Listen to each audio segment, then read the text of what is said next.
새롭게 시작하는 일당백.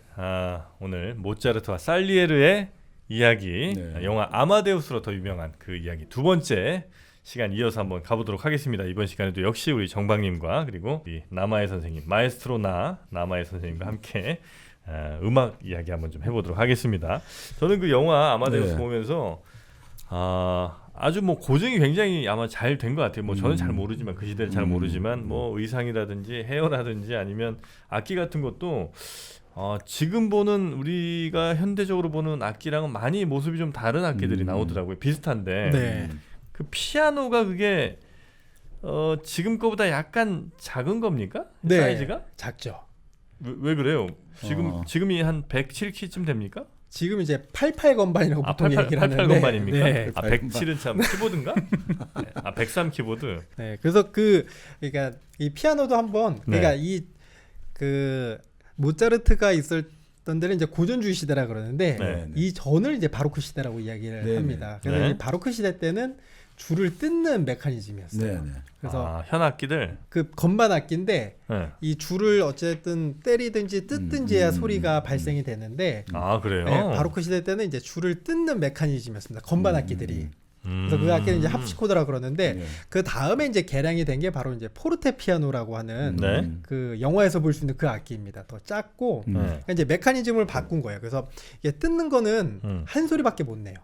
그러니까 음폭을 그러니까 크게 작게 다이나믹 변화를 못 주고 그러니까 뜯으려면 일정으로 뜯어야 되기 때문에 그 다이나믹 변화가 없었습니다. 현이 이렇게 있으면 걔를 그냥 뚱 하고 튕겨내는 거 요거밖에 못 하는데 때리는 거는 살살 때릴 수 있고 세게 때릴 수도 있으니까. 그렇죠. 그러면서 이제 그 다이나믹 변화가 생기면서 이제 포르테 피아노고 그리고 지금 이제 보시는 피아노는 피아노 포르테예요. 그것도 뭐예요? 그러니까 이게 이제 그 지금 있는 기준에서 설명을 드리는 게 더 편할 것 같은데, 그러니까 피아노가 우리가 이제 작다, 메조 피아노 조금 작게, 포르테 크게, 메조 포르테 조금 크게 이런 악상 기호 있잖아요. 고등학교 때 음악 배울 때 맨날 외웠죠. 작은 소리부터 큰 소리까지 모두 구현해낼 수 있는 악기다 해서 피아노 포르테예요. 근데 나중에 이제 우리가 길면 또 귀찮잖아요. 그래서 피아노 부르는 게 이제 지금 피아노고 약자도 PF라고 써요. 피아노 포르테. PF. 약자가 그래서 피아노의 약자가 PF입니다. 우리가 흔히 얘기한 피아노의 약자는 PF.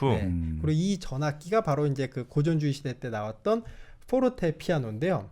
그러니까 똑같아요. 이제 포르테 크게, 피아노 작게인데 아마 제 생각을 보면 이제 그거 같아요. 그러니까 큰 소리, 작은 소리를 낼 수 있는 건반 악기다 해서 포르테 피아노. 그러니까 피아노부터 포르테는 이제 점점점 어떤 큰 이런 걸 형상할 수 있는 거고 실제로 그 샘멸인표에 보면 포르테 피아노라고 하는 기호가 있어요. 연주 기호 어떻게 하라고 할 때 포르테 피아노가 있는 거는 그냥 처음에 크게 내고 소리를 바로 죽이는 걸 포르테 피아노라고 합니다. 빠 이렇게 연주하는 거를 포르테 피아노라고 그러는데 그러니까 이때 메커니즘을 보면 그렇게 표현할 수밖에 없었던 게 뭐냐면 그러니까 아직 그 뒤에 잔향이 짧았을 거예요. 그러니까 때리는 거니까 줄 한 줄을 땡기면 땡 하고 바로 소리가 없어졌겠죠. 이제 지금은 세 줄을 때리게 되는데 그러니까 개량이 되면서 세 줄을 때려요 지금은? 지금은 이제 그 건반 하나당 줄이 세 줄씩 있습니다.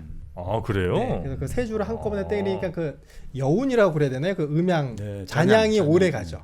근데 초창기 그 해머로 했던 포르테 피아노는 한 줄이어서 때리는 즉시 이제 소리가 바로바로 사라졌을 거예요. 그러니까 이제 그런 차이가 있습니다. 그래서 그 영화에 나왔던 그 악기는 포르테 피아노.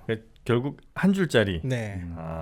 초창기 피아노 우리가 악기로서 얘기하는 피아노의 초창기쯤 모델되는. 그렇죠. 메커니즘이 바뀌고 처음 나온 악기니까. 그럼 그때 나온 그 영화에 나온 악기들은 대체로 그럼 지금이랑 다른 모습의 악기들이 여러 개 또 있겠군요. 뭐 있습니까 거기? 그리고 이제 나오진 않는데 소리로 들으면 알 수 있는 악기들이 그러니까 우리가 초등학교 때 굉장히 그 재밌게 들었던 악기인데 그게 굉장히 자연스럽게 그 역사 흐름에 같이 나오는 악기가 있는데 바로 뭐냐면 트라이앵글? 그 삼각형 띠리는 심벌즈. 창. 그다음에 이제 우리는 큰 북이라고 배우는데 이제 보통 베이스 드럼이라고 이야기를 합니다. 근데 이 세 악기가 어디에 쓰였냐면 옛날 이제 그 시대 그 오스만 제국 그 터키 군악대에 쓰인 악기여서 터키시 인스트루먼트라고 보통 분류를 해요. 그 세 악기를. 그래서 이 전까지는 그 클래식 우리가 클래식이라고 부르는 서양 음악에서 오케스트라에 등장을 안 했습니다. 잘. 아 그런 악기들이. 네, 그러니까 보통 팀파니 뭐 이런 그 전형적인 타악기 말고 뭐 심벌, 트라이앵글이 등장을 잘 안 했는데 이제 그 영화에도 어떤 내용이 나오냐면 처음에 그 모차르트가 그 황제에게 오페라 네. 제의를 받고 만든 게 바로 이제 후궁으로의 탈출이거든요. 후궁으로의 탈출? 네. 네. 그게 이제 터키 그 군의 그 후궁들 이야기를 하렘. 네, 하렘. 네. 아. 하렘에서 이제 탈출하는. 아 그래요. 근데 이 결정적인 장면이 그 전에 뭐가 나오냐면 네. 샬리에리가 좋아하는 소프라노가 있었습니다. 예. 그 소프라노가 나오죠. 이제 그 반주 맞추러 왔다가 약간 통통한 그분. 네. 네. 옷을 입고 왔는데 그 얘기를 해요. 이거 요즘 유행하는 터키풍 패션이라고. 아, 그러니까 그때 당시에 이제 그 터키 문화들이 비엔나에서 하나의 교류가 유행으로 좀 많이 있었구나. 그렇죠. 오스만 투르크가 거의 오스트리아 빈을 함락 일보 직전까지 가기도 했고. 아, 그래요? 엄청난 힘이 셌죠 그 당시. 그다가 많이 약화됐지만. 네. 그래서 이제 그 배경이 터키다 보니까 네, 아무래도 터키 네. 분위기를 내려고 그 터키시 인스트루먼트라고 부르는 트라이앵글, 심벌, 그 큰 북이 그 소리가 좀 나오는군요. 마지막 어디에 나오냐면요. 그 이제 그렇게 되다가 화면이 갑자기 바뀌거든요. 네. 후궁의 탈출 오페라가 이제 화려하게 끝나는 모습으로 마지막에 보면 계속 그 화려한 음악 안에 트라이앵글 소리, 심벌즈 소리가 계속 들립니다. 아. 근데 이걸 또 어디서 볼 수 있냐면 그때 이제 하나의 문화인 것 같은데 베토벤 교향곡 9번 합창 네. 4악장에 보면 우리가 아는 그 환희의 손과 그 멜로디 전에 네. 군악대 등장 암시하는 그런 음악 부분이 있는데 거기에 그 새 악기가 등장을 하고 또 하이든 교향곡 군대라고 붙은 그러니까 그 시대에 뭔가 군대를 음악 안에 넣고 싶으면 그 새 그 타악기를 다 썼습니다. 아, 심벌즈는 군대 오케이인데 네. 트라이앵글은 너무 군대 웃기지 않습니까? 아 그게 땡땡 치는 게 아니고 네. 굉장히 그 트레몰로라고 하는데 띠르링 하면서 굉장히 존재감을 계속 보여주죠. 아 네. 그렇군요. 아, 사실 지금 말씀하니까 네. 그 생각이 납니다. 어디서 들은 이야기인데 네. 결국 그 타악기라는 게 서양에서는 교회가 사실 중세에는 다 음악을 그 최고 소비자고 생산자잖아요. 네. 그런데 이제 금육주의잖아요. 음. 뭐 교회 성직자는 다르지 모르겠습니다만 겉으로는 금육주의잖아요. 그러니까 타악기가 들어오면 안 된다는 거죠. 강렬한 리듬 이런 게 성적인 걸 연상시키니까. 그런데 결정적으로 그런 타악기라든지 지금 말씀하신 여러 가지 지금 강렬한 음을 내고 리듬을 내는 악기가 들어오게 된 게 결국 프랑스 대혁명 이후라는 거죠. 프랑스 대혁명 이후에 이제 결국 그런 음악에 대한 수요가 생겨나고 야외 공연도 해야 되니까 네. 기존의 악기 구조를 가지고는 이거는 소화를 이제 수요를 그렇죠. 보등을 못 해내니까 타악기가 들어가고 이런 존재감들을 가지게 됐고 네네. 특히 이제 19세기 들어오면서 본격적인 그 콘서트홀들이 딱 건립되니까 이제 이런 악기들이 종합적으로 들어오게 됐다. 사실 그런 변화들하고 좀 맞물리는 것 같습니다. 네. 아, 재밌는 얘기가 많네. 영화 하나에 확실히 아마데우스가 아주 좋은 영화인 거는 확실한 것 같습니다. 그 영화에 많은 이제 음악들이 이제 뭐 풀로 들어오진 않지만 대체로 이제 한 번씩 좀 들어오잖아요. 네. 그 음악 가운데 제가 그나마 좀 그 알만한 노래가 이제 그 피가로의 결혼인가요? 네. 맞죠 그게? 예, 그 노래 그건 참 뭐 오페라라고 해야 되나? 피가로의 결혼도 이 아마데우스가 똑같이 희곡으로 시작을 했습니다. 피가로의 결혼. 네, 이게 피가로의 결혼도 본래 프랑스 혁명을 일으킨 게 루소나 볼테르뿐만 아니라 네. 바로 피가로의 결혼이라는 희곡이 프랑스 혁명을 일으켰다라는 말까지 듣거든요. 피가로가 누구예요, 근데? 피가로는 그 결국 거기서 이제 하인으로 나오는데 뭐 셰빌라 이발사가 이제 하인으로 돼가지고 아, 셰빌리아의 이발사. 네. 아. 그 하인인데 문제는 자기가 결혼을 해야 된단 말이죠. 네. 그런데 그 자기 백작이 갑자기 자기 결혼하려는 여자를 탐을 내가지고 옛날에 없었다고 하는데 사실은 초약권 있죠. 아. 영주가 네네. 자, 내 영역에서 결혼하면 내가 첫날 밤 초약권을 가져야 돼. 이렇게 자꾸 행사하려고 하니까 이제 이 영주를 백작을 골탕 먹이는 이런 거니까 이게 사실은 엄청나게 좀 귀족을 야유하고 귀족의 허구를 폭로하는 거니까 이게 그렇죠. 네. 사실은 상당히 반기족적인 반체제적인 음악이란 말이죠. 아. 어떻게 보면 그게 희곡에서 시작을 해가지고 이제 이게 성공을 거둔 거죠. 그러니까 모차르트가 이제 이걸 가지고 내가 오페라까지 만들겠다 된 거죠. 그 영화에서도 나와요. 그렇죠. 프란츠 황제 그러니까 그 옆에 이제 샬리에르도 그렇고 샬리에르가 몰래 모차르트 집을 갔더니 뭐 음악을 만들고 있는 거예요. 그래서 봤더니 피가로의 결혼이라는 제목을 보고 황제에게 이야기를 합니다. 그래서 불려가요. 그래서 이건 말도 안 된다. 이거 그렇죠. 쓰지 마라 했는데 거기에서 이제 모차르트가 설득을 하죠. 네. 이 뭐 이런 얘기를 하면서 이걸 만들면 얼마나 좋겠습니까? 뭐 이런 식으로 아마 설득했던 것 같은데 그래서 그죠? 이제 그런 거 풍제 다 빼고 그냥 재밌는 담백하게 가겠습니다. 그러면서 이제 그 설득을 해서 이제 또 올라가는 장면이 나옵니다. 그 세빌리아의 이발사가 대충 음이 어떻게 되죠? 이게 난 그거는 이제 로시니 음악이고 아, 이건 로시니 거예요? 이제 피가로의 결혼은 모차르트 거고. 네, 그렇죠. 아, 설정이 이제 그래요? 그 네. 아, 피가로의 결혼 대충 음이 어떻게 됩니까 이거는? Non più andrà il farfallone amoroso, notte e giorno d'intorno girando, delle belle turbando il riposo, Narcisetto ad un giro d'amore. Delle belle turbando il riposo, Narcisetto ad un giro d'amore. 네. 피가로 언제 해? 아, 그 피가로 우리가 아는 그 피가로는 안 나옵니다. 아 그래요? 네. 아, 그 그래? 피가로 그건 안 나오고. 아 그건 안 나와요? 네. 아, 그래서 이게 또 재밌는 게 뭐냐면 네. 정말 그 영화 음악은 이제 풀로 다 안 쓰잖아요. 네. 짤막 쓰고 뭐 네. 각색도 하고 네네. 그러는데 진짜 그 모차르트 음악을 가지고 굉장히 재밌게 각색을 합니다. 그러니까 이 멜로디는 어디 나오냐면 사실 맨 처음에 모차르트가 프란츠 황제 왔을 때 네. 샬리에르가 그 모차르트를 위해 행진곡을 하나 썼다고 합니다. 모차르트를 위해? 그러니까 그 환영의 의미로 곡을 네, 하나 네, 썼다고 네. 그러고 네. 영화에 프란츠 나오죠. 황제가 네, 이제 네. 연습을 네. 이렇게 하는 도중에 네. 모차르트가 이제 아레나로 들어오죠. 네. 그리고 이제 뭐 좀 얘기 끝나고 나서 아 참 이 악보는 샬리에르가 당신을 위해서 작곡한 거다. 악보를 주려고 그러니까 아 필요 없다. 난 이미 다 외웠다 하고 그 샬리에르가 만든 음악을 연주를 하다가 마지막에 이제 비난 아닌 비난을 해요. 근데 이거 좀 재미없지 않아요? 하고 뒤에 막 바꾸면서 나오는 게 바로 이 멜로디입니다. 이 멜로디를 막 넣어서 바꾸고 네. 아 그래서 샬리에리가 거기서 더 열받죠. 네. 폭투심을 이제 불태우게 만드는 네. 설정을 하죠. 쌓이고 쌓이다가 이제 네. 아씨 내가 너를 위해서 이렇게 곡도 만들었는데 그걸 이제 황제 앞에서 면박을 주다니. 그렇죠. 예, 그런 게 좀 있었죠. 네. 근데 이 음악은 도대체 이게 좀 너무 근본적인 질문인지 모르겠는데 우리도 이렇게 막 몇백 년 전 음악을 막 네. 들으면서 네. 좋아하잖아요. 네. 네.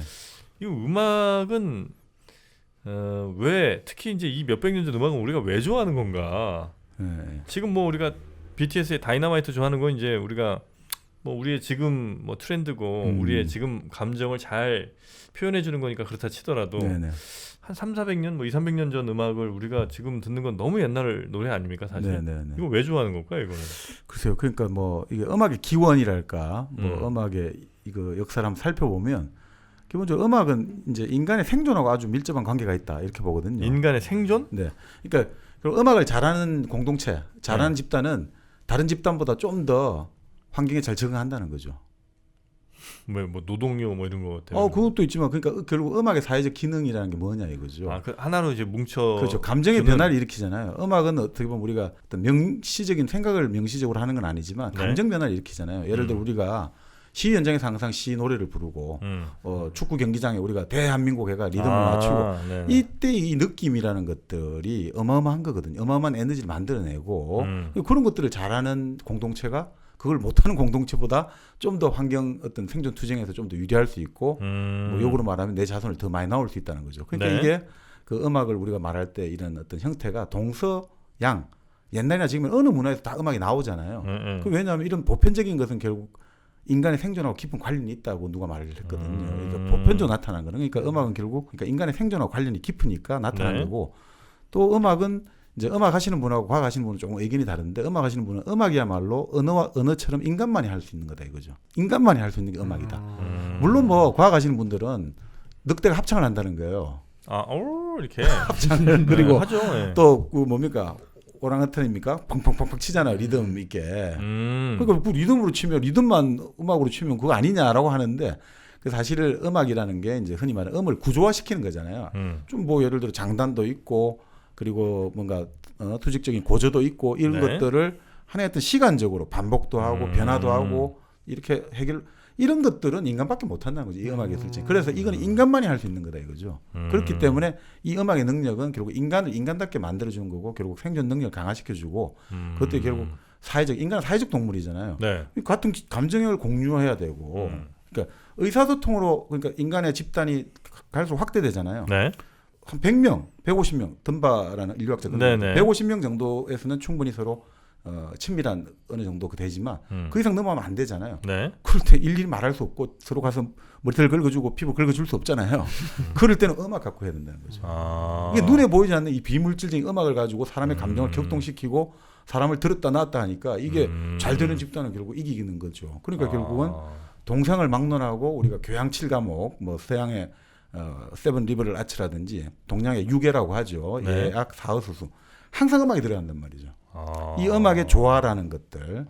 그러니까 음악 잘하는 네. 데가 그러면 잘 나가는 거군요. 그렇죠. 그래서 지금 요즘 뭐 K-팝 하고 하는 것들이 그 음악의 어떤 헤게모니를 쥐고 있는 문화권이 기본적으로 사실은 전체적인 문화에서도 사실 핵심적인 의사결정을 질 가능성이 높아진다고 보죠. 그러고 보니까 독일 뭐 예전에 뭐 독일 도이칠란드 하여튼 뭐 무슨 제국 있었잖아요. 네. 그런 데나 아니면 뭐 영국 한참 잘 나갈 때 이럴 때 보면 아니면 프랑스가 잘 나갈 때 이럴 때 보면 네. 그때 음악들이 좀 있는 것 같기도 하네요. 생각해 보니까. 네, 그러니까 결국 음악이라는 게 우리가 이성으로 확보할 수 없는, 그러니까 우리가 아무리 이성적으로 생각해가지고 우리 존재의 안정이라든지 안전을 귀하지만 네. 그 이성으로 달랠 수 없는 불안감들이 있잖아요. 그걸 달래주는 게 제일 좋은 게 음악이거든요. 사실 이 음들이 결국 우리가 음이라는 게 기본적으로 진동이잖아요. 파장이고 네네. 음파라고 하듯이 우리가 가청 대역이 있습니다만 네네네. 그 파장 속에서 어떤 것들이 뭐 아까 모차르트 이펙트는 조금 많이 나간 것 같습니다만 분명히 사람을 격동시키기도 하고 사람을 흥분시키기도 하고 그렇죠. 차분하게 달래주기도 하고 이런 역할들은 갈수록 더 이제 연구가 돼야겠죠. 그러네요. 지금 미국이 지금 잘 나가니까 미국 음악이 세계를 또 제패하고 있는 거고.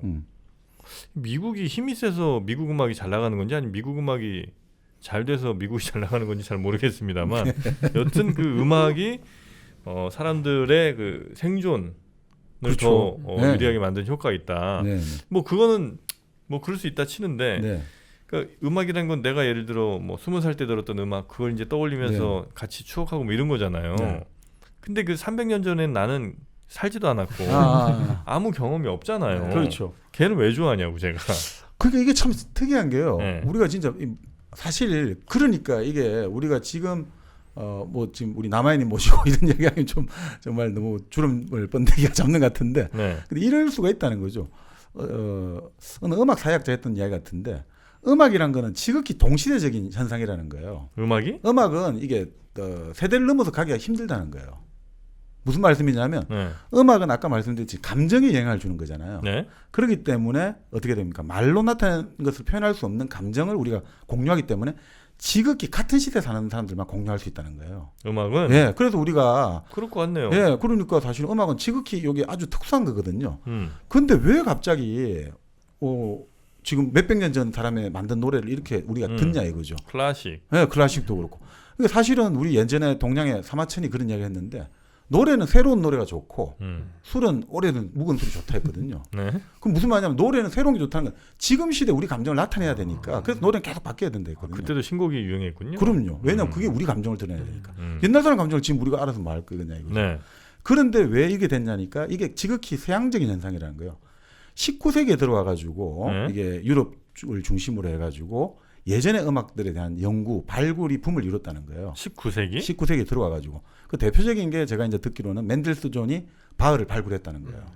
그 이후로 본격적으로 이제 예전의 음악을 들어보자 했고 그 대표적인 또 수혜자가 이제 모차르트가 되었다. 그 모차르트가 정말 아까 말씀대로 누구와 비교할 수 없는 탁월함이라든지 모든 이 사람은 지금 고전주의가 들어오는 시대에 살고 있으면서 이미 고전주의를 넘어서 낭만주의를 보여주고 있으니까 이미 그러니까 100년을 앞서 살아간 느낌을 주니까 사람들이 너무나 좋고 그것들에서 또 동시대에 어떤 감정을 느끼게도 되고 네. 이런 것들이 근데 결국 19세기에 들어와 가지고 이제 예전의 음악을 찾게 되었고 결국 이런 것들 때문에 이제 모차르트는 지금도 살아나는 거 아니냐. 네. 거기에다가 지금 또 우리가 이제 현대 음악이라고 하는 게 네.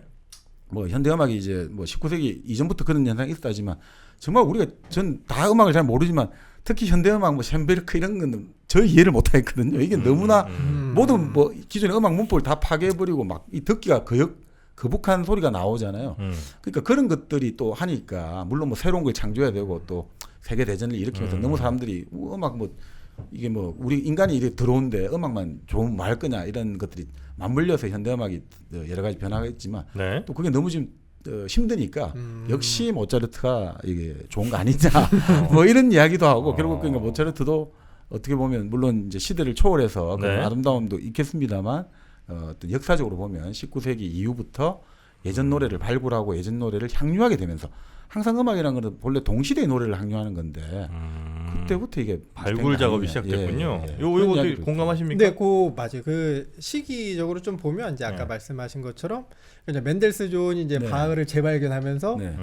이제 그 바로크 시대 음악들의 이제 재발견이 막 일어나고 그리고 이제 시대적으로 보면 그러니까 아까 말씀하신 것처럼 또 그거 같아요. 그러니까 어떤 계속 창조를 해내야 되는데 기존에 있던 어떤 음악적 스타일, 문법, 화성들은 이 전의 음악가들이 다 썼잖아요. 그래서 역으로 이제 낭만 그 고전주의 시대 다음이 이제 아까 맨델스 존 때가 낭만주의거든요. 네. 그때 이제 신고전주의가 생깁니다. 신고전. 네. 지금 감각으로 그 고전주의 시대 때 음악을 만든다면 레트로 느낌이구나. 네. 그래서 이제 1900년대 이제 뭐 스트라빈스키라든지 네. 다양한 음악가들이 신고전주의를 선언을 하게 되면서 네. 이제 신고전주의 음악이 나오고 그리고 그 반대로 이제 그 뿌리들은 계속 가기 때문에 뭐 20세기 음악, 21세기 음악, 현대 음악. 근데 이런 음악들의 주된 목적은 이제 창조죠. 뭐 새로운 음악, 새로운 소리의 창조고 그리고 이제 작곡가들이 오케스트라 음악을 만들 때 고려하는 게 뭐냐면 하나의 그 재료 조합입니다. 재료 조합? 네. 그러니까 오케스트라 그 우리가 보는 악기들이 많을 것 같지만 그렇게 많지는 않아요. 오케스트라? 오케스트라 한 현악기 4개죠. 한 40개 안 됩니까? 사람이 40-50개지 악기는 악기 자체는 사람이 40-50명.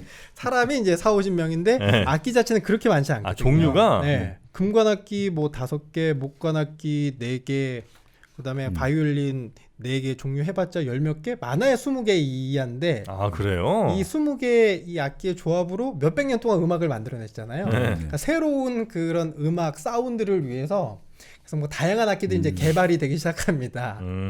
이제 그 중에 이제 대표적인 게 색소폰이고. 당연히 옛날엔 없었고. 네. 예. 그래서 이제 색소폰에는 이제 베토벤 음악이 없는 거는 베토벤 사후에 만들어진 악기다. 악기이기 때문에 이제 이런 창조와 그리고 과거의 재발견 네. 이런 게 계속 지금까지 이어오다 보니까 그런 게 이제 아까 그 정박님이 말씀하신 것처럼 그런 흐름이 아닌가.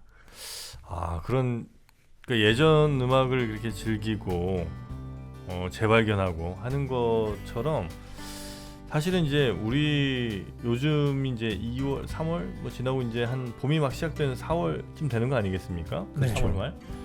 요때는 사실 사람들이 사과 생각을 잘 못해요. 다 사과는 가을 과일이다 이렇게 생각하시는데 지금이 사과를 즐기기 가장 좋은 시기입니다.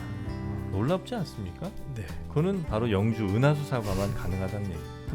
영주 은하수 사과의 사과즙, 천연 사과즙. 이건 뭐 다른 거 안 들어간 오로지 100% 순수 사과즙입니다.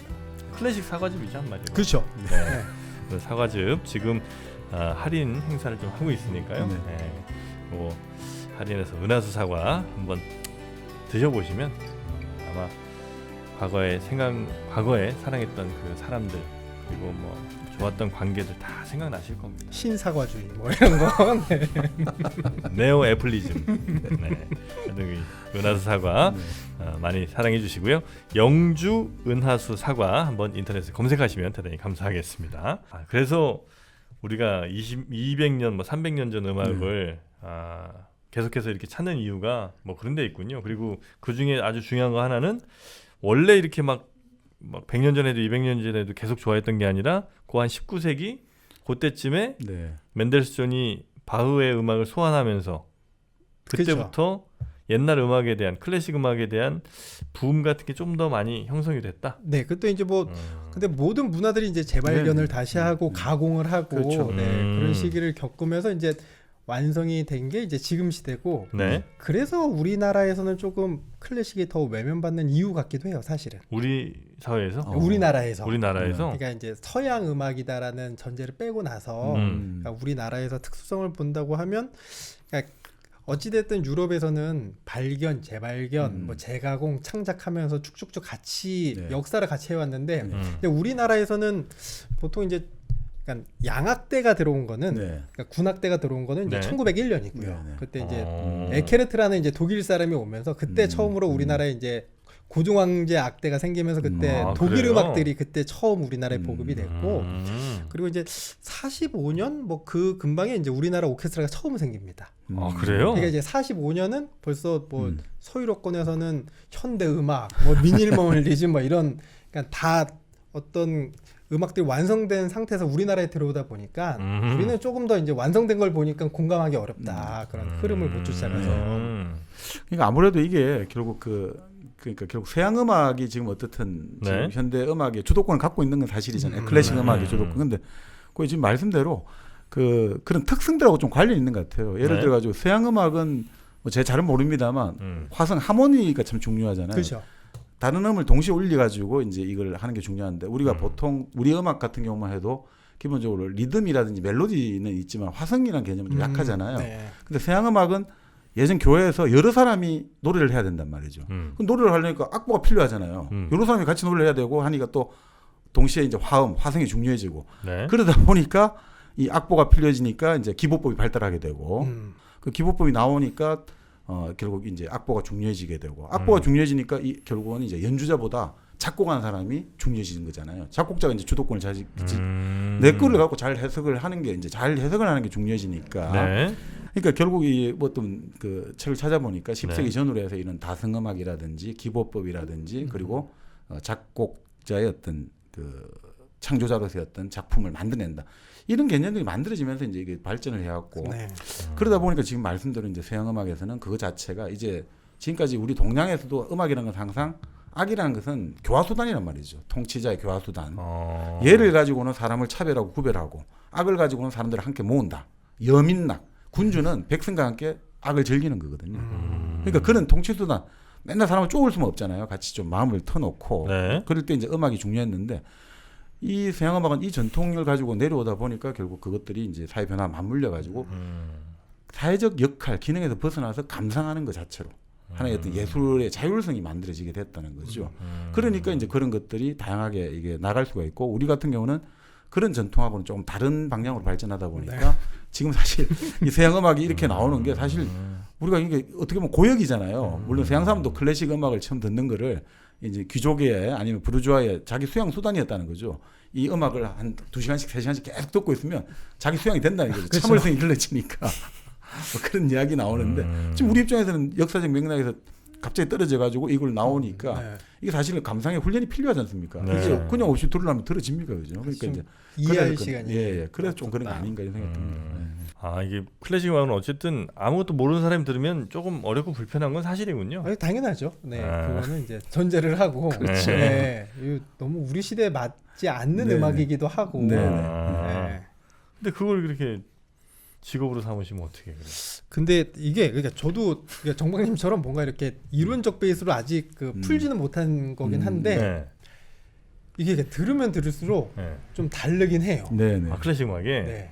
아, 매력이 있구나. 그러니까 저도 어렸을 때는 되게 싫어했거든요. 네. 그러니까 악기를 좋아서 이제 트럼펫이 좋아서 음대를 가고 음대에서 오케스트라를 하고 하는데 그러니까 이게 하면 할수록 들으면 들을수록 그리고 시간이 지나면 지날수록 그 음악들이 굉장히 많이 와닿더라고요. 저도 그래서 그래요? 이 현상을 좀 말로 풀고 싶은데 좀 저도 찾는 중입니다. 어떤 공식이 있는지 아니면 어떤 현상이 있는지. 네, 네. 그 사실은 근데 뭐 우리가 노래하는 이제 가수라든지 네. 그리고 악기를 연주하는 연주자라든지 작곡하는 분들을 상당히 매력적으로 느끼잖아요. 그 실제 뭐 우리나라도 그렇겠습니다. 뭐 외국의 그 여러 가지 뭐 클래식 음악 하는 분이든 대중음악 하는 분이든 바람둥이로 유명하잖아요. 아니 테너 가수도 그렇고 뭐 여성 음악인도 그렇고 뭐 남성 여성을 떠나가지고 다 이제 유명하잖아요. 그만큼 지금 말씀대로 매력을 느끼니까 그런 거잖아요. 네. 그러니까 그 어느 책을 보니까 칸타레라는 말이 있는데 칸타레? 칸타레. 깐타레. 예, 라틴어로 노래하다는 네. 뜻인데 네, 네. 그게 마법을 걸다하고 같은 어원을 가지고 있더라고요. 마법을 걸다. 매혹시키다. 마법을 걸다. 마법을 걸다. 그러니까 결국 노래를 한다는 것. 아까 말씀드린 인간의 어떤 이 노래를 한다는 것은 우리가 동물이 아까 왜 못하냐면 보통 동물은 우리가 숨을 내쉴 때 음성을 그 하나의 음밖에 내지를 못하는데 하나의 어떤 발성밖에 못하는데 인간은 저는 안 되고 여러 가지를 동시에 내잖아요. 뭐 여러 음을 한꺼번에 낼 수도 있는 거잖아요. 여러 훈련과 여러 가지 또 성악가들의 어떤 그 훈련과 교육을 통해 가지고 제일 잘 내는 여러 가지 같이 잘 내는 분이 이제 그 요들송 하시는 분들이죠. 요를레이 뭐 요럴레이 뭐 이렇게 막 꺾어줬다 막 없어졌다. 근데 그게 사실은 그러니까 이 매력을 느낀 이유가 사실 그 진화론적으로는 간단하거든요. 첫 번째 모든 동물이 왜 노래를 하고 소리를 냅니까? 구애를 하는 거 짝을 지어야 되니까. 그러니까 더 이제 나름 매력적으로 보이기 위해서 할 수 있는 게 이제 음의 수단이고 또 내 영역을 지켜야 되거든요. 보통 새들이 우리는 노래를 한다고 하잖아요, 숲에서. 그게 아니라고 하죠. 새들이 이 노래를 하는 이유가 짝짓기 목적 아니고는 뭐냐면 내 땅에 들어오지 마. 내 구역에 들어오지 마. 계속해서 노래를 부르는 거죠. 여기 내 거야. 내 땅이야. 들어오지 마. 그러니까 우리가 생각할 때 자꾸 동물을 욕을 하잖아요. 야, 이 동물 같은 놈. 동물은 싸움을 그렇게 안 해요. 동물이 싸움하는 경우는 극히 드물고 사실상 보통은 이런 소리라든지 이런 어떤 여러 신호로 내 구역은 들어오지 마. 이렇게 이제 딱 그걸 하거든요. 그러니까 실제로는 이 결국 아까 말씀드린 매력을 가진 이유가 여러 가지 진화론적으로도 짝을 지어야 되고 내 생존에 달려있잖아요. 영역에 들어오지 마라. 그러니까 이 소리를 자꾸 좀 더 뭐 예를 들어 위협적으로 들릴 수도 있어야 되고 좀 더 매력적으로 들릴 수 있어야 되고 근데 인간 같은 경우는 결국은 노래를 잘한다. 악기를 잘 다루는 사람 보면 딱 우리가 그런 생각하잖아. 저 사람 능력이 있는 사람이잖아요. 소리를 잘한다는 것도 내 몸을 잘 다스리는 내 몸에 정통한 사람이니까 당연히 다른 것도 잘 다스리겠지 라는 느낌을 주고 또 예를 들어 아까 말씀드린 영역을 지킨다면 이 사람이 소리가 더 크고 멋있고 웅장하고 이러면 더 이게 뭔가 든든한 느낌을 주고 그러니까 사실은 이성에게 큰 매력을 준다는 거죠. 그러니까 우리가 뭐 많은 참 바람둥이들을 봤습니다만 그런 것들이 그래서 특히나 이제 남성 같은 경우는 사춘기를 거치면 아주 저음에 그 어떤 그 저음에 신뢰감을 주는 목소리 그렇습니다. 동물 목소리 네. 아주 신뢰감 드려야죠. 그걸 악용을 많이 하기도 하죠. 네. 파바로티. 네네. 그러니까 그런 것들 속에서 결국 뭐 예전에 루소도 그런 이야기 했잖아요. 인간이 처음 의사소통을 했을 때 말이 아니라 시와 노래로 의사소통을 했을 거다. 언어가 아니라 처음에는 이 언어 형태 이전이 바로 노래 형태였을 거다. 노래가 먼저다. 감정을 먼저 뭔가 좋은 내가 연못을 가고 우물을 갔는데 뭔가 아름다운 이성이 있다 이거죠. 이럴 때 뭔가 내 감정이 뭔가 변하고 오는데 이걸 뭐 어떻게 뭔가 드러내야 된다 이러면서 뭔가 나타나지 않았을까라고 이제 낭만적으로 추측하는데 그래서 사실은 뭐 그렇잖아요. 원시인들의 의사소통은 노래로 했을 것이다라는 이야기 나오듯이 어떻게 보면 노래가 발전해서 또 언어를 만들었다라고 이제 대담하게 또 가정을 하시는 분도 계시죠. 네. 이 영화 아마데우스에서도 이런 사랑의 노래들이 몇 개 좀 등장을 하죠. 네, 많이 나옵니다. 네, 주로 좀 대표적으로 좀 소개해 주실 만한 노래가 좀 뭐 있을까요? 그러니까 그 사랑의 노래는 아닌데 우리가 너무나 잘 알고 있는 밤의 여왕 아리아가. 밤의 여왕. 네. 그거죠. 그 키메라 씨가 예전에 잘하던 그거 아닙니까? 네. 그 조수미 선생님이 이제 유명해집니다. 그 밤의 여왕 아리아가. 이제 그게 지금 우리나라에서는 그래도 가장 모차르트 오페라 아리아 중에 대표하는 음악. 근데 실제로 여왕. 이제 그 밤의 여왕 아리아의 영감은 어디서 받았냐면 그 여러 자료에 보면 장모님의 잔소리에서 그 영감을 얻었다고. 그 영화에도 약간 그거 나오지 않습니까? 그러니까 그게 그렇게 재현이 돼서 굉장히 재밌더라고요. 그래서 오버랩이 됩니다. 그 신이 어떻게 자연스럽게 그 콘스탄체가 아기를 데리고 나가잖아요. 그리고 나서 장모님을 찾아가는데 장모님이 너 말이야 뭐 가정 구실도 못하고 해서 내가 돈 주고 온천으로 보냈어 막 이렇게 잔소리하는 장면에서 오페라 밤의 아리아 장면으로 자연스럽게 넘어가요. 그래서 그 음악 들으면 이게 우리가 되게 우스꽝스럽게 생각을 하고 있는데 사실 그 안에 내용은 굉장히 무시무시합니다. 뭐가요? 밤의 여왕? 네. 그 밤의 여왕이 뭐냐면 그러니까 대결 구도긴 한데 그 현인 자라투스트라를 죽이려고 이제 그 타미노 왕자를 꿰서 이제 보냅니다. 자기 딸이 저기 잡혀 있으니 가서 죽여라. 그리고 나서 넌 이제 죽었다. 복수의 불꽃 타오르고 있네. 막 이렇게 그 자라투스트라를 죽이기 위해서 이제 보내고 나서 부르는 그 노래예요. 아, 그게 밤의 여왕이에요? 네, 밤의 여왕 아리아. 조금만 한번 들어볼게요. töten und den mächtigen Sonnenkreis mir überliefern. Aber Mutter! 분위기가 안 좋네요. 네. Kocht in meinem Herzen. Tod und Verzweiflung. Tod und Verzweiflung. Um mich her. Hält nicht durchstehen.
아 유명한 장면이죠. 그래서 이게 마술피리 네, 오페라인데 이거는 이제 징슈피리라고 이야기를 합니다. 아 그러니까 원래 독일어로 된 오페라.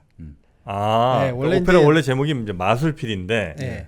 마술피리를 징쇼? 그러니까 우리 오페라 단어를 네. 이제 그냥 편의상 오페라 마술피리라 그러는데 네. 이거는 이제 징슈피리라고 그래요. 장르의 명칭이 네, 장르의 징슈필이다 이거죠. 독일어로 된 그렇죠. 오페라를 징슈필. 징슈필이라고 그러는데 그러니까 네. 이때 보면 영화에서도 나오는데 음. 이 시기적으로 보면 이때 이태리 오페라 옹호 네. 그다음에 아니다 그 독어로 된 우리 서민도 즐길 수 있는 오페라가 있어야 된다. 이게 네. 양립이 돼 있었는데 어. 그때 이제 황제 황실에는 이제 이태리 출신들이 많았죠. 그렇죠. 그때 네네. 샬리에리도 이태리 이태리 출신이고 네.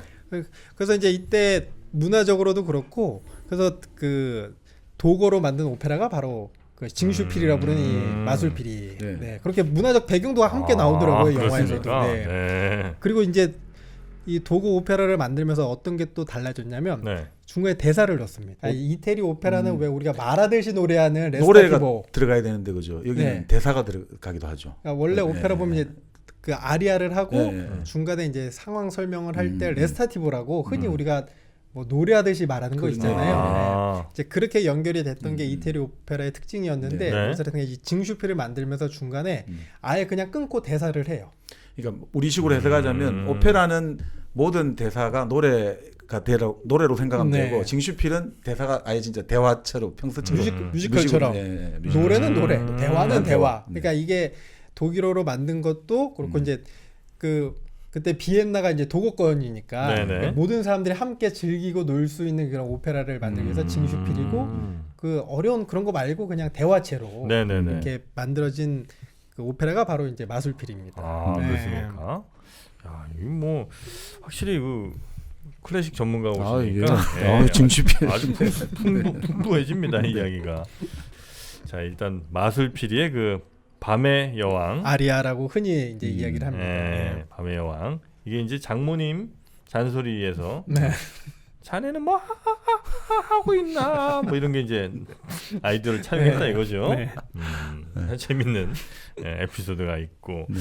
이 영화가 대체로 물론 이제 아주 끝의 결말은 조금 뭐 불행하긴 합니다만 대체로 좀 이렇게 밝은 분위기가 좀 있긴 있죠. 그러니까 그 살리에르 그 사람은 좀 약간 이렇게 굉장히 좀 침울하고 분노에 타오르지만 이 모차르트 나올 땐 그래도 좀 이렇게 굉장히 좀 웃기기도 하고 뭐 이런 장면들이 좀 많이 있지 않습니까?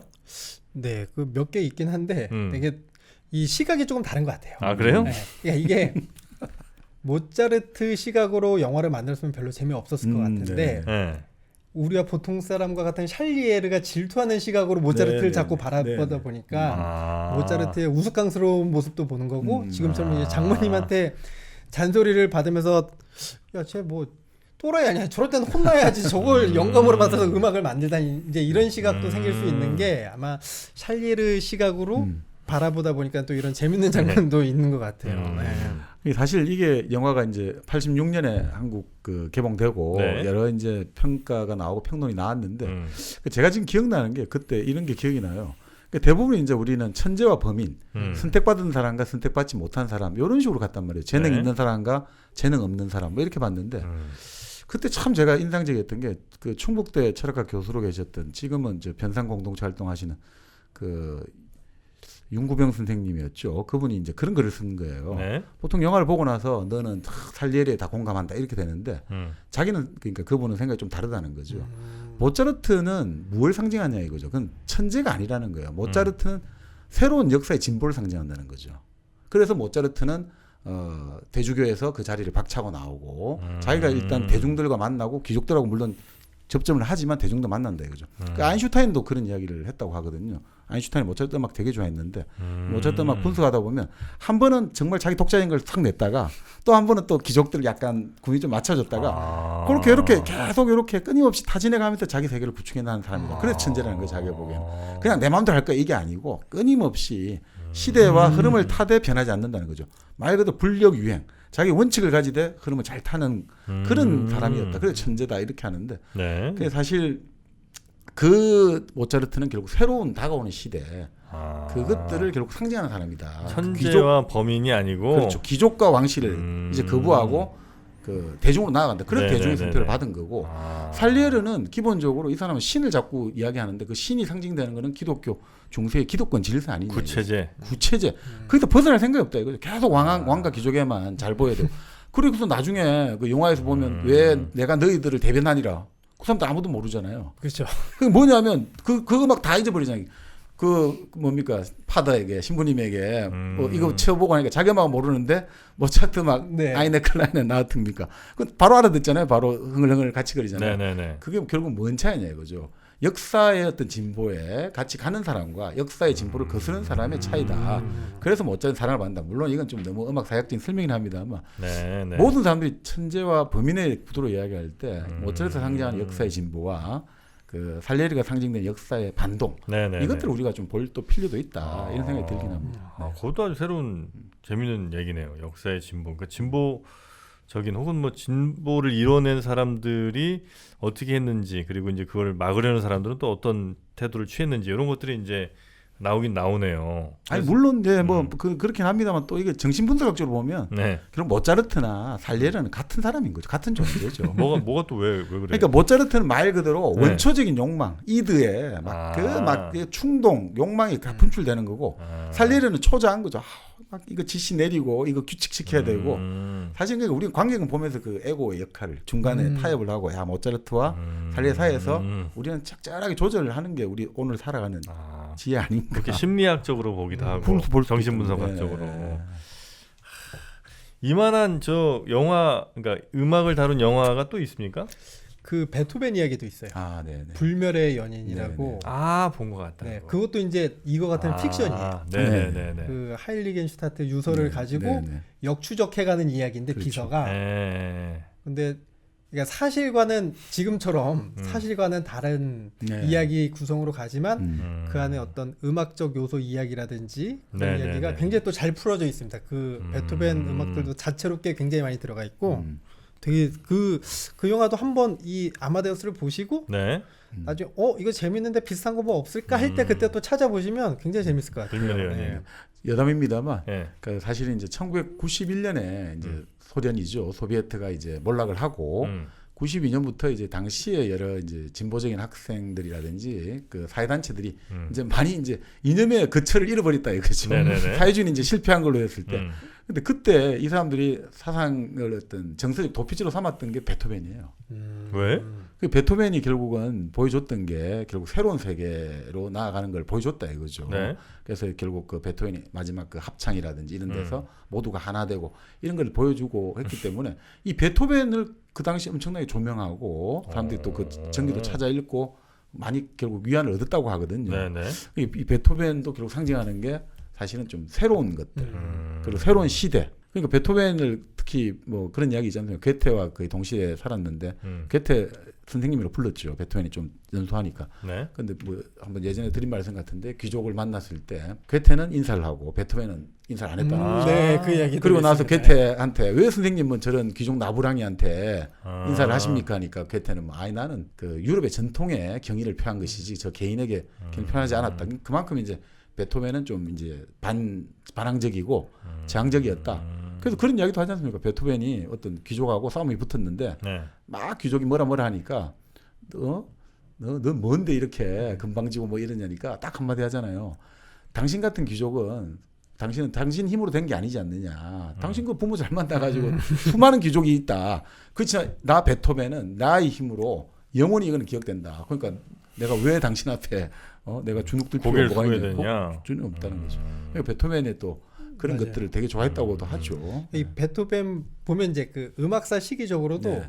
고전주의 시대와 낭만주의 시대 그 딱 중간에 있는 사람이 네. 베토벤입니다. 전환기죠. 네, 딱 그러니까 그 진짜 새로운 시대도 그러고 그리고 그러니까 저도 막 옛날에 막 음악가들 삶 찾아보면서 보면 보통 저도 막 찾는 게 과연 이 사람은 이 시대 때 어떤 생각으로 음악을 만들었을까 이런 거였는데 네네. 그러니까 대부분은 사실 경제 활동입니다.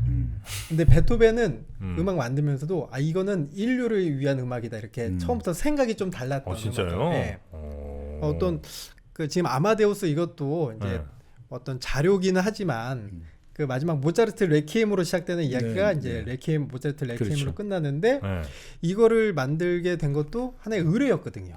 그렇습니다. 돈 네, 얼마 줄 테니 아, 이 음악을 네. 만들어 달라. 그렇죠. 어떤 네. 별짝이. 그러니까 이 시대 때까지만 해도 뭐 그게 나쁘다는 게 아니고 음악가들의 당연한 그런 삶들이었거든요. 자기 작품 활동을 통해 경제 활동인데 베토벤은 조금 다른 음악들이 많아요. 이 음악은 인류를 위해서 쓰는 음악들. 아, 그래요? 네. 그러니까 결국은 나의 어떤 직업적인 자의식을 가지게 된 음악가 아닌가 이런 평가를 하는 네. 분도 있더라고요. 네, 그냥 뭐 하청 받아서 그냥 며칠까지 음악 만들어줘 그러면 딱 뚝딱 만들어주는 게 아니고 오로지 나의 어떤 뭐 이상 이런 걸 위해서 만든 음악가 베토벤. 그리고 비딩도 많이 했어요. 네, 네. 출판사에. 그렇죠. 얼마 줄래? 공개 입찰을 시키고 그래요? 얼마 줄래? 이 가치가 이거밖에 안 된다고? 막 이런 식으로 어차피 자기는 돈 벌려고 만든 것보다 어떤 음악 발전을 위해 인류를 위해 만든 음악들이기 때문에 그렇습니까? 근데 그걸 또 인정했대요 분위기도 아, 그래요? 자기한테 오기로 했던 게 더 비싼 가격에 다른 백작에 가도 그럴 수 오케이? 있지 네, 베토벤이니까 이런 분위기가 좀 있었다고 있더라고요. 네. 그러니까 이게 사실은 이제 19세기 뭐 이제 결국 그 근대 자본주의가 성립되면서 모든 예술에 나타났단 말이죠.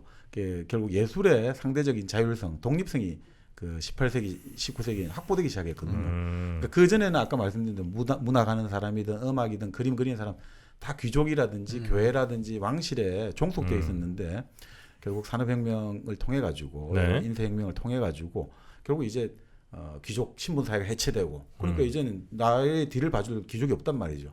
근데 시장에 가서 먹고 살아야 된단 말이죠. 그러니까 이제 대중을 상대로 하는 시장이 열리게 되니까 어떻게든 간에 이제 지금 말씀드린 베토벤처럼 이제는 뭔가 명분과 이념과 가치를 가지고도 충분히 한번 접근해 볼 수 있고 거기에다가 뭐 말씀 그대로 도시가 이제 도시 문화가 완전히 꽃을 피우잖아요. 그 도시의 특징은 정말 다양한 사람들이 와가지고 다양한 출신 배경과 고향이 다른 사람들이 와서 섞여 살아야 되니까 여기서 이 사람들은 이제 통합하는 기제로서 문학이라든지 음악이라든지 이 공동체를 연결해주는 접착제로서의 어떤 이런 예술의 어떤 역할들이 또 요구됐거든요. 그러다 보니 또 그 시장도 열리게 되고 그것들이 결과적으로 맞물리니까 하나의 어떤 이제 음악이 어떤 독립적으로 서게 되고 문학이 독립적으로 서게 되니까 네, 네. 이제 어떻게 되겠습니까? 사람들은 조금 더 많은 전문성을 요구하게 된다는 거죠. 좀 더 뭔가 새로운 기술을 보여주고 새로움을 보여주고 좀 새로운 형식을 보여달라. 결국 이런 것들이 또 발전을 더 촉진하게 되고 그러면서 결국 그 지금 말한 여러 가지 하나의 독자적인 지금 우리가 음악의 장르라든지 음악의 매력이 더 이제 분출하게 된 거 아닌가 이런 생각이 드네요. 자, 아마데우스라는 영화 오늘 소개를 좀 해드리면서 음악에 대한 그리고 뭐 클래식에 대한 혹은 뭐 사회에 대한 이야기까지 저희가 이렇게 쭉 좀 드려봤는데 아마데우스를 저는 이제 예전에 봤어요. 그 대학교쯤에 그게 이제 아마 180분이라는 이유로 제가 골랐던 것 같습니다. 누군가 다른 분이 계셨겠죠? 비디오 방에서 네. 비디오 방에서 아마 골랐던 것 같은데 그때는 이제 그렇게 재밌게 보지 못했고 나중에 한번 더 보긴 봤는데 그때 이제 재밌게 봤던 것 같아요. TV에서 봤던가? 하여튼 뭐 그랬던 것 같기도 하고요. TV에서도 해줬었죠. 예. 하여튼 그 아마데우스 그러니까 풀네임이 볼프강 아마데우스 모차르트죠. 그 아마데우스라는 이름 자체가 아주 의미가 있죠. 뭐죠? 데우스가 신이잖아요. 아 그래요? 예, 아마레가 아모르 사랑이잖아요. 신의 사랑을 받은 사람이죠. 그러니까 선택받은 사람이죠. 네네네. 그래서 아마데우스죠. 그렇군요. 네. 그거를 봤던 기억이 좀 나는데 특히나 그의 그 웃음소리 아까 뭐 잠깐 말씀 주셨습니다만 그 웃음소리가 저는 그 TV에서 해준 걸 봤나 봐요. 그 배한성 씨가 있겠죠. 배한성 씨가 그거 막 하하하 이렇게 막 아주 그 정말 잘 살려서 웃으셨던 그 기억이 좀 납니다. 하여튼 뭐 아마데우스 혹시 영화 안 보셨던 분들 계시면 한번 이 기회에 꼭 보시면 좋겠다는 생각이 좀 들고요. 혹시 이 영화 관련해서 이 얘기는 꼭 했었어야 되는데 깜빡했네 뭐 이런 거 있으시면 잠깐 시간 좀 드릴까요? 혹시 정박님? 저는 뭐 이런 생각은 들거든요. 뭐 여러분들이 이야기하시지만 왜 살리에르는 모차르트와 자기를 비교하고 경쟁하려 했을까? 그 살리에르의 비극은 저기서 나왔다. 그 신은 모차르트에게 그 작곡과 연주의 어떤 재능을 줬지만 살리에르에게는 감상의 귀를 줬잖아요. 그러니까 모차르트를 알아본 사람은 사실 살리에르잖아요. 다른 사람들이 잘 모를 때. 그러니까 사실 예전에 뭐 중국 고사에 백낙이라는 사람이 있는데 그 말을 그래 잘 봤다거든요. 명말을. 그 백낙이 한번 딱 눈길만 주면 그 말은 막 금값이 돼버린다 이거죠. 근데 그게 무슨 뜻이냐면 그 항상 하는 말인데 그 사람이 명만은 항상 있는데 명만을 알아봐 준 사람은 드물다는 거죠. 명만은 항상 있다는 재능. 그걸 알아봐 준 사람이 없다는 거죠, 사실. 사실 살리르 같은 사람은 실제로는 오히려 백락의 어떤 재능을 가지고 있는데 그것을 본인이 갖고 있는 재능을 왜 저 사람이 갖고 있는데 왜 나는 안 갖고 있냐. 자기는 다른 걸 줬는데 다른 탈란트를 줬는데 왜 나는 저걸 안 주냐. 이게 참 여기서 비극이 된 거 아니냐. 인간의 모든 비극이 결국 비교와 경쟁에 나온다는 걸 보여주는 게 또 살레르가 아닌가. 너무 그럴 필요는 없다. 살레르 보면서. 그러네요. 하긴 요즘 뭐 경영하시는 분들 보면 뭐 그분들이 직접 뭘 잘 만들고 이런 게 아니라 사람 잘 뽑는 네. 그런 경우가 훨씬 많죠. 네. 혹시 뭐 남아있는? 이제 저는 그냥 이제 추천 정도? 그러니까 추천? 추천하는 이유가 우리가 네. 이제 클래식을 좀 한번 들어보고 싶으신 분들, 특히 클래식 하면 뭐 모차르트 음악을 어디서부터 들어야 되나, 뭘 들어야 되나 고민하시잖아요. 근데 네. 이 영화를 한번 보시면 이 안에 뭐 교향곡, 오페라, 그다음에 실내악, 피아노 협주곡, 마지막 이제 레퀴엠까지, 그러니까 모차르트의 음악을 두루 한꺼번에 맛볼 수가 있는. 네, 맛볼 수 있는 영화가 바로 아마데우스. 모차르트 부패가 아마데우스. 네, 맞습니다. 그러니까 따로 교향곡, 협주곡 찾아 들으려면 너무 많고 막 어렵고 하거든요. 근데 자연스럽게 영화 보면서 두루 모차르트 음악을 경험하시고 싶으신 분은 네. 이 영화 한번 보시면 좋으실 것 같아요. 네. 네. 좋습니다. 이 일당백 새롭게 시작하면서 저희가 다양한 시도들을 좀 하고 있는데 오늘 이렇게 음악 영화, 특히 이제 클래식 음악이 들어가 있는 영화를 또 소개를 해드리면서 여러분 어떠셨는지 또 댓글 이런 것도 많이 남겨주시면 저희가 참고하면서 또 앞으로도 계속해서 새로운 모습으로 여러분과 만나 뵙도록 하겠습니다. 자, 오늘 기나긴 시간 또 함께해 주신 우리 시청자 여러분, 또 청취자 여러분, 그리고 우리 남아의 선생님, 또 정방님 고생 많으셨고요. 대단히 고맙습니다. 감사합니다. 감사합니다.